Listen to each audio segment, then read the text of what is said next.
Dr. Holster, and all the assembled people. I've lived in Passaic now for 11 years, and I'm married here with 7 children. I'm a rabbi of a congregation based in Menachem, also an attorney, and also I'm running for Congress as an independent in this district. But I regret tonight to have come so late with this message, but I hope that it will be brought earlier rather than even later. And I'm here tonight to talk about the shooting deaths of the 2 men that were shot, Ishmael Pena, Stevenson Matos, and the almost death of Danny Velasquez by another resident of Passaic, Edwin Jimenez. And the one thing that was reported in the paper was that all 4 of them been students of Passaic High School.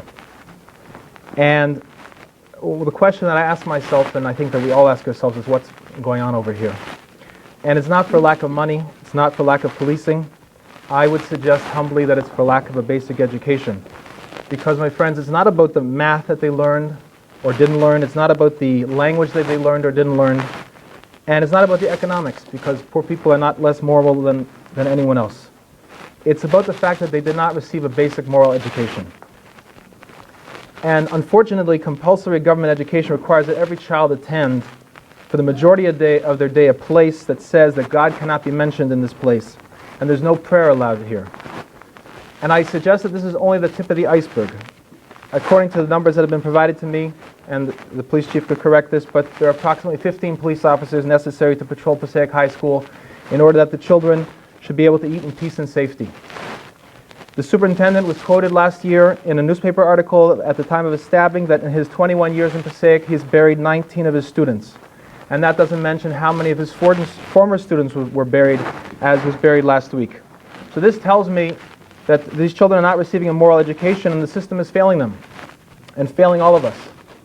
The Lubavitcher Rebbe, a leader of Jewish people in this generation, said that the cause of the Holocaust was not anti-Semitism per se, but rather that God had been removed from the system by the establishment of government schooling by Bismarck in the late 1800s. And once God was removed from the system, that it was impossible for human reasoning to control itself, and human reasoning can justify anything, including the murdering of millions of Jews and non-Jews.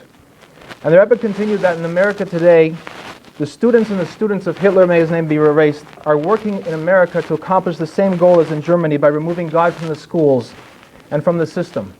And I would suggest that the murder of these 2 young men was just the tip of the iceberg as to what is really at stake over here.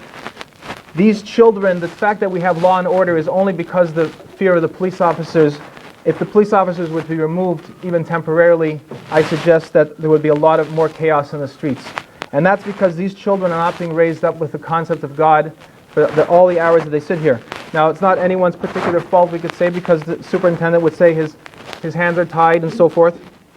But I ask everyone who's assembled here and all the residents of Passaic, how long will these parents of these children stand idly by and not let their children be educated that they were created in God's image, every single one of them, and rise up and demand that their children should be educated in a godly environment? Why are these children being denied their connection to God? This shooting is just a wake-up call. I believe it's the moral obligation of this board to reverse this immediately and institute prayer in the schools. And if you tell me that you can't, which I'd like to hear your response, but I would tell you 2 things. First of all, at a minimum, a moment of silence. It's unquestionably constitutional to have a moment of silence. But I'll tell you something else, even to those that argue against the constitutionality of prayer in schools. There is a constitution of constitutions, and that constitution is the law that God has given to mankind. And that says that we must start our day by recognizing God and conduct our days in accordance with that. Life trumps that.